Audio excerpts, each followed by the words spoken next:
સુરતના બોદાણથી ગલા જતા state highway પર વાડિયા ખાડી પાસે ગંભીર માર્ગ અકસ્માત થયો હતો। નવા બ્રિજના નિર્માણ કાર્ય દરમિયાન એક ટ્રક અનિયંત્રિત થઈ પલટી ગઈ હતી।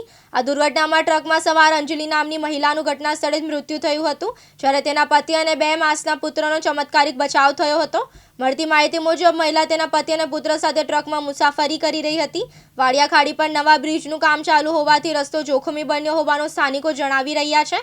ટ્રક પલટી જતા ઘટના સ્થળે ભારે અફરાતફરી મચી ગઈ હતી અને આસપાસના લોકો મદદ માટે દોડી આવ્યા હતા। સ્થાનિકોએ તાત્કાલિક પોલીસ અને 108 એમ્બ્યુલન્સને જાણ કરી હતી। માહિતી મળતા જ પોલીસ અને 108ની ટીમ ઘટના સ્થળે પહોંચી હતી। મહિલાને તપાસ બાદ મૃત્યુ જાહેર કરવામાં આવી હતી, જ્યારે તેના પતિ અને પુત્રનું પ્રાથમિક સારવાર માટે સરકારી દવાખાને ખસેડવામાં આવ્યા હતા। હાલ બંનેની હાલત સ્થિર હોવાનું જાણવા મળ્યું છે। અકસ્માતને કારણે સમગ્ર વિસ્તારમાં શોકની લાગણી છવાઈ ગઈ છે। વાડિયા ખાડી વિસ્તારમાં બ્રિજનું કામ ચાલુ હોવા છતાં પૂરતી સુરક્ષા વ્યવસ્થા ન હોવા અંગે સ્થાનિકોમાં નારાજગી જોવા મળી રહી છે।